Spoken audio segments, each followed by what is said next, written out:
Hello and welcome to knowledge zone channel. आज 8 दिसंबर के दिन हम डिस्कस करेंगे पीआईबी के इम्पॉर्टेंट न्यूज़ को। इससे पहले अगर आपने मेरे चैनल को सब्सक्राइब नहीं किया है तो प्लीज़ चैनल को सब्सक्राइब करें। लेक्चर पसंद आता है तो लाइक करें, शेयर करें, अदरवाइज डिसलाइक करें। चलिए डिस्कशन स्टार्ट करते हैं। पहली न्यूज़ है वर्ल्ड एंटी डोपिंग एजेंसी के बारे में। तो यहाँ पर इंडिया ने सपोर्ट की है वर्ल्ड एंटी डोपिंग एजेंसी को, ताकि यहाँ पर स्पोर्ट्स के अंदर इंटीग्रिटी को इंश्योर किया जा सके। Union minister of youth affair and sports Shri Kiran Rijiju ji ने वेबिनार को इनॉग्रेट किया anti doping and sports science के ऊपर, जिसको कि ज्वाइंटली ऑर्गेनाइज किया गया है national anti doping agency NADA, national sport university NSU और national dope testing laboratory NDTL के द्वारा। अभी प्रेजेंट में जो ये वर्चुअल मीटिंग की गई है, इसमें मिस्टर वाइटोल्ड बांका जो कि प्रेसिडेंट है वर्ल्ड एंटी डोपिंग एजेंसी वाडा के, इसके अलावा Sunil Shetty brand ambassador of NADA, Shri Ravi Mittal secretary of sports, Shri RC Mishra vice chancellor of NSU and Shri Naveen Agarwal जो कि डीजी एंड सीईओ हैं नाडा के। तो इनके साथ मिलकर ये वर्चुअल मीटिंग की गई। तो यहाँ पर रिजिजू जी ने अफर्म किया है कि वाडा के जो चीफ हैं उनको कि इंडिया का जो सपोर्ट है वो यहाँ पर उनका एफर्ट है कि वो क्लीन स्पोर्ट को इंश्योर करे। इसके अलावा इंडिया फर्मली स्टैंड करता है फेयर प्ले और क्लीन स्पोर्ट्स को, और हम हमेशा सपोर्ट करते रहेंगे कि किस तरह से जो स्पोर्ट्स है उसकी इंटीग्रिटी को इंश्योर किया जा सके।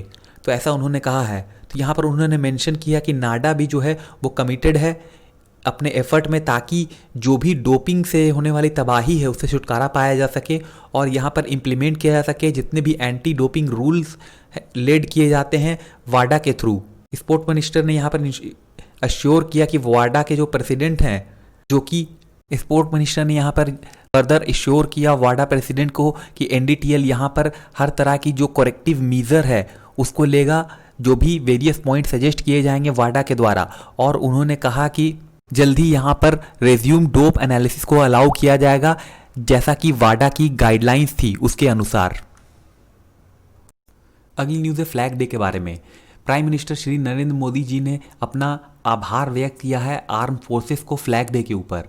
तो यहाँ पर उन्होंने फ्लैग डे के दिन एक ट्वीट किया जिसमें उन्होंने कहा कि हमारी जो आर्म फोर्सेस है उनको और उनकी फैमिली को यहाँ पर आर्म फोर्स फ्लैग डे के दिन हमें आभार व्यक्त करना चाहिए उनका, क्योंकि जो उनका कंट्रीब्यूशन है हमारी कंट्री के लिए वो काफ़ी ज़्यादा है। देखिए उनकी जो कंट्रीब्यूशन है वो बिल्कुल ही सेल्फलेस है और उनकी जो सैक्रिफाइस है उसमें किसी भी तरह का कोई दिखावा नहीं होता है। तो जो उनकी हीरोइक सर्विस है उस पर हमारी कंट्री को नाज है। तो हमें भी यहाँ पर उनके वेलफेयर के लिए, हमारी फोर्स के वेलफेयर के लिए कंट्रीब्यूट करना चाहिए। और ये जो जेस्चर होगा हमारा, ये हमारे जो ब्रेव पर्सनल है और उनकी फैमिली को काफ़ी हेल्प करेगा। तो यहाँ पर नरेंद्र मोदी जी ने अपना एक ट्वीट किया ट्विटर हैंडल से, जो ट्वीट यहाँ पर आप देख सकते हैं। अगली न्यूज़ है इंडिया मोबाइल कांग्रेस 2020 के बारे में। प्राइम मिनिस्टर श्री नरेंद्र मोदी जी यहाँ पर इनॉग्रल एड्रेसिंग करेंगे वर्चुअल इंडिया मोबाइल कांग्रेस 2020 को 8 दिसंबर 2020 के दिन। तो यहाँ पर IMC 2020 जो है इसको ऑर्गेनाइज किया जाएगा department of telecommunication, government of India, cellular operator association of India साथ मिलकर। तो इसको हेल्ड किया जाएगा 8 से 10 दिसंबर 2020 के बीच में। अब जान लेते हैं IMC 2020 के बारे में। देखिए जो थीम है IMC 2020 की वो है inclusive innovation, smart, secure and sustainable. तो जो इसका एम है वो क्या है?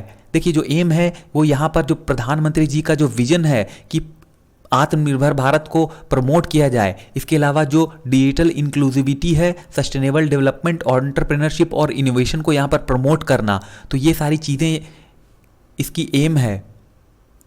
इसके अलावा जो एम है वो यहाँ पर लोकल और फॉरेन इन्वेस्टमेंट को ड्राइव देना, इनकरेज करना, R&D को टेलीकॉम के फील्ड में, और जो भी इमर्जिंग टेक्नोलॉजी सेक्टर है उनको यहाँ पर एक तरह का इनकरेजमेंट देना है।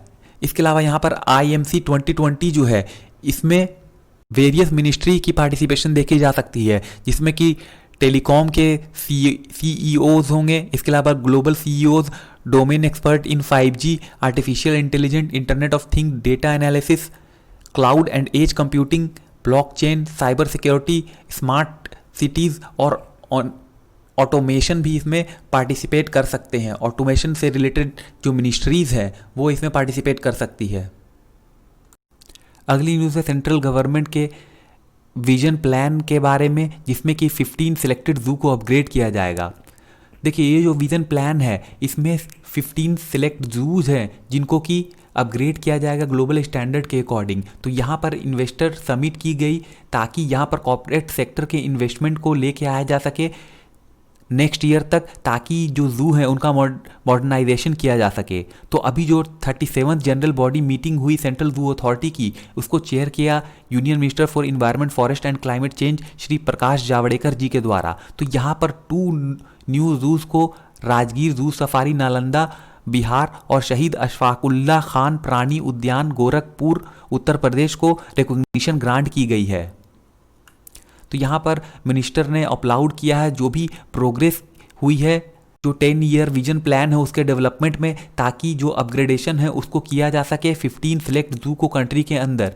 और ये जो अपग्रेडेशन है उसमें ग्लोबल स्टैंडर्ड को फॉलो किया जाएगा और ऐसा होप किया जा रहा है कि ये जो हमारी जू है उसको टॉप लेवल पे लेके जाएगी और कॉर्पोरेट सेक्टर की इन्वेस्टमेंट आएगी ताकि इसकी मॉडर्नाइजेशन की जा सके इस प्रोजेक्ट की। तो यहाँ पर मिनिस्टर ने कहा कि नेक्स्ट ईयर जो है इन्वेस्टर समिट की जाएगी ताकि जो एजेंडा है उसको आगे लेके जाया जा सके। अब जान लेते हैं राजगीर जू सफारी नालंदा बिहार के बारे में। देखिए ये जो जू सफारी है वो ईस्टर्न स्टेट में है बिहार के, जिसको कि रिकॉग्निशन ग्रांट की गई है। जनरल बॉडी मीटिंग जो हुई थी सेंट्रल जू अथॉरिटी की 7 दिसंबर 2020 के दिन, उसके अंदर। तो यहाँ पर जो जू है इसको एक्सक्लूसिवली इस्टेब्लिश किया जाएगा जो भी सफारी इंक्लोजर है उसके लिए, और ये जो कन्वेंशनल इंक्लोजर होती है उससे काफ़ी ज़्यादा स्पेस यहाँ पर प्रोवाइड करेगी जो भी कैप्टिव एनिमल है, यानी कि जो भी जानवर, जो भी एनिमल्स कैद किए जाते हैं या पिंजरे में होते हैं उनके लिए। तो यहाँ पर 5 सफारी इंक्लोजर है और एक वॉक इन प्रपोज किया गया है इस जू के लिए। तो ये जो जू प्रपोज किया गया है वो है house lion, bear, tiger, leopard और mix safari of common herbivores species, जिसमें कि स्पॉटेड डेयर, सांबर और इस तरह के दूसरे एनिमल्स मौजूद होंगे। ये जू जो है वो लोकेटेड होगा जो हिस्टोरिकली इम्पॉर्टेंट नालंदा ज़िला है वहाँ पर। तो जो इस्टेब्लिशमेंट की जाएगी जू की उसको पर्सनली मॉनिटर किया जाएगा जो भी उस स्टेट के चीफ मिनिस्टर होंगे उनके द्वारा। और ये जो जू है वो डिस्प्ले करेगी वाइल्ड एनिमल्स को नेचुरलिस्टिक सफारी इंक्लोजर में, और जो अवेयरनेस है वाइल्ड लाइफ कंजर्वेशन को लेकर के उसको यहाँ पर प्रमोट किया जाएगा। अब जान लेते हैं शहीद अशफाकुल्ला खान प्राणी उद्यान गोरखपुर यूपी के बारे में। देखिए ये जो प्राणी उद्यान गोरखपुर में है और जो बिहार की जो जू है इसको यहाँ पर रिकॉग्निशन ग्रांट की गई है जो मीटिंग हुई थी जू अथॉरिटी की उसके अंदर। तो यहाँ पर उत्तर प्रदेश में अब टोटल 9 जूज हैं। जो इस्टेब्लिशमेंट है इस जू की इसको भी यहाँ के जो चीफ मिनिस्टर होंगे उनके द्वारा पर्सनली मॉनिटर किया जाएगा। अगर इस जू की बात की जाए तो ये स्पिरिचुअल लैंड ऑफ गोरखपुर में सिचुएटेड है और यहाँ पर हाई विजिटेशन भी होती है। जो फीचर है इस जू की उसमें large range of birds, herbivores और कार्निवोर्स मौजूद हैं। यहाँ पर जू का एम है कि अवेयरनेस को क्रिएट किया जाए थ्रू नेचुरलिस्टिक इंक्लोजर, और यहाँ पर लॉन्ग लास्टिंग विजिटर एक्सपीरियंस को क्रिएट किया जाए through state of the art visitor facility, जैसे कि 4D theatre, battery operated train और जो एक्सेसिबिलिटी है दिव्यांगजन के लिए उसको अप्लाई करके। अगली न्यूज़ है एयर पॉल्यूशन के बारे में। Ministry for environment, forest and climate change Shri Prakash Javadekar ji ने कहा कि सेंट्रल गवर्नमेंट हर तरह के पॉसिबल स्टेप्स ले रही है ताकि दिल्ली और नॉर्थ इंडिया के अंदर एयर पॉल्यूशन से कॉम्बैट किया जा सके। और यहाँ पर सेंट्रल गवर्नमेंट टेक्नोलॉजिकल इंटरवेंशन को भी डिप्लॉय कर रही है ताकि किसी भी तरह से जो पॉल्यूशन है उससे यहाँ पर कॉम्बैट किया जा सके। तो यहाँ पर जो 4th राउंड टेबल कंसल्टेशन की गई क्लियरिंग द एयर, जिसमें कि सेंट्रल और स्टेट लेवल एक्शन को ड्राइव किया गया, ज्वाइंटली इसको होस्ट किया गया है टेरी और एयर क्वालिटी एशिया के द्वारा। जो कि एक international air quality advocacy group है। तो यहाँ पर इन्वायरमेंट मिनिस्टर ने कहा कि मोदी जी का जो फर्म रेजोल्यूशन है वो यहाँ पर इम्प्रूव करना है एयर क्वालिटी को 100 सिटीज़ के अंदर नेक्स्ट 5 ईयर में। तो यहाँ पर जो मिनिस्टर हैं उन्होंने कहा कि ये जो नेशनल क्लीन एयर प्रोग्राम है जो कि एक सिटी स्पेसिफिक प्लान है वो काम कर रही है इस डायरेक्शन में कि यहाँ पर 20 से 30% की जो रिडक्शन है उस टारगेट को अचीव किया जा सके। तो यहाँ पर PM10 और PM2.5 के कॉन्सेंट्रेशन को 20 से 30% रिड्यूस करना है 2024 तक। PM2.5 और PM2.5 और PM10 ये एक पर्टिकुलेट मैटर होते हैं डस्ट के। तो यहाँ पर एयर की जो एयर पॉल्यूशन की जो पेक्यूलियर नेचर है नॉर्दर्न इंडिया में, स्पेशली दिल्ली NCR के एरिया में, तो यहाँ पर मिनिस्टर ने कहा है कि जो क्राइसिस है एयर पॉल्यूशन का वो उसके लिए जो प्राइमरी फैक्टर जो एट्रीब्यूट करते हैं वो इंडस्ट्रियल इमिशन, इसके अलावा vehicular emission, dust from construction and demolition site, इसके अलावा जो स्टबल बर्निंग हुई है 50 से 60 डेज़ के अंदर इस साल वो जिम्मेदार है। इसके अलावा जो बायोमास बर्निंग और जो वेस्ट मैनेजमेंट की जो लेगेसी है वो काफ़ी पुअर है। तो ये सारी चीज़ें मिल करके यहाँ पॉल्यूशन को काफ़ी ज़्यादा कर देती है।